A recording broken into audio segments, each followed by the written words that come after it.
So రైతులకు సంబంధించి మనం చూసుకున్నట్లయితే రైతులకు ఏదైతే రాష్ట్ర ప్రభుత్వం అన్నదాత సుఖీభవ పేరుతో తీసుకొస్తుందో ఆ పథకానికి సంబంధించి రాష్ట్ర ప్రభుత్వం నీలి మేఘాలు అయితే లెక్కిస్తూ ఉందన్నమాట. ఎందుకంటే ఇప్పటికే పంటలు వర్షాకాలం సంబంధించి పంటలు అయితే వేసేస్తూ ఉన్నారు. కానీ పెట్టుబడి సాయం అందక చాలామంది అయితే ఎదురు చూస్తూ ఉన్నారు. అయితే దీనికి సంబంధించి మనకు క్లారిటీ అయితే వచ్చింది. 22 తర్వాత అంటే అసెంబ్లీ సమావేశాల తర్వాత రైతులకు పెట్టుబడి సాయం అందించినట్టుగా తెలుస్తూ ఉందన్నమాట. ముందు మొదటి విడతలో భాగంగా 10,000 రూపాయలు రైతులకు అయితే జమ చేస్తారని చెప్పేసి తెలుస్తుంది.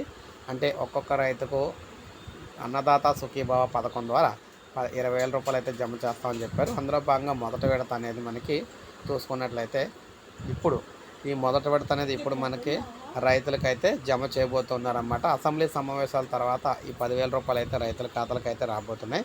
సో ఇది మనకి లేటెస్ట్ అప్డేట్, రైతులకు సంబంధించి అన్నదాత సుఖీభవ రైతు భరోసా పథకానికి సంబంధించి లేటెస్ట్ అప్డేట్ అనమాట. ఒక లైక్ చేయండి, సబ్స్క్రైబ్ చేసుకోకపోతే మన ఛానల్ సబ్స్క్రైబ్ చేసుకొని ఫాలో అవుతాను.